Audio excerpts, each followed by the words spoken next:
പത്മാവതി അമ്മായി.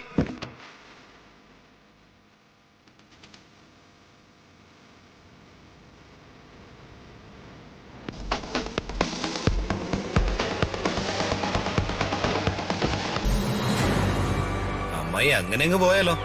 പരാതി കൊടുക്കുന്നില്ലേ? ദീപക്കെ മാറി നിക്ക, എനിക്ക് പോണം. ഓ, അപ്പൊ ഈ പാവപ്പെട്ടവന്റെ പേരൊക്കെ അറിയാല്ലേ? അല്ല, പേരറിയാതെ പരാതി കൊടുക്കാൻ പറ്റില്ലല്ലോ. ആ പരാതി ഒന്ന് കാണിച്ചേ. അതിൽ എന്റെ പേരുണ്ടോന്ന് ഞാനൊന്ന് നോക്കട്ടെ.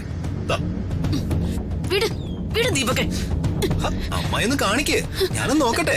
വിട്.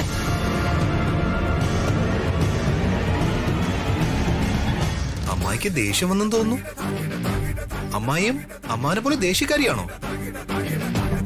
അപ്പോ നിങ്ങൾ രണ്ടുപേരും ദേഷ്യക്കാരായതുകൊണ്ടാവും രണ്ടുപേരും പിരിഞ്ഞതല്ലേ? നിനക്ക് എന്താ ശരിക്കും വേണ്ടേ? എനിക്ക് നിങ്ങളുടെ മകളെ വേണം.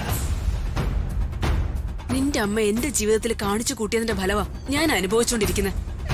അതിന്റെ ഫലവാ എന്റെ മകളും അനുഭവിച്ചുകൊണ്ടിരിക്കുന്നത്. എന്നിട്ടിപ്പോ എന്റെ മകളുടെ കൂടെ ജീവിതം നശിപ്പിക്കണം അല്ലേടാ? അതെ. വലിയ എടാപ്പോടാന്നുള്ള വിളിയൊന്നും വേണ്ട. ഈ അമ്മായി മരുമകൻ സിമ്പതിയൊന്നും എനിക്കില്ല. ഞാൻ അംബികയുടെ മകനാ, അറിയാലോ? അറിയാം, നന്നായിട്ട് അറിയാം. അംബികയുടെ സ്വഭാവ ഗുണങ്ങളുടെ ഇരട്ടി കിട്ടിയിട്ടുള്ള മകനാണെന്ന് ശരിക്കും എനിക്കറിയാം. അമ്മായിന്ന് വിളിച്ച നാവുകൊണ്ട് പത്മാവതിന്ന് വിളിപ്പിക്കല്ലേ?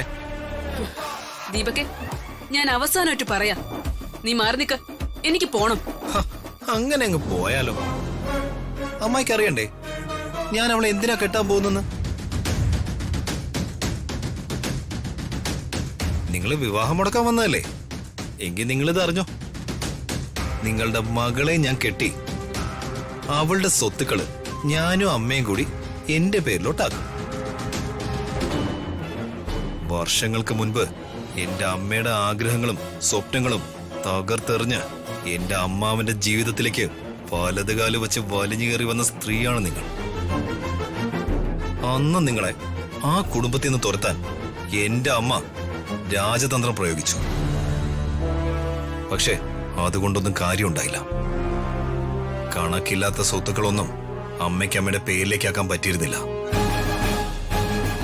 അതിനമ്മ കണ്ടുപിടിച്ച വഴിയാണ് എന്നെ കൊണ്ട് ഋതികയെ വിവാഹം കഴിപ്പിക്കുക എന്നത്. മനസ്സിലായോ?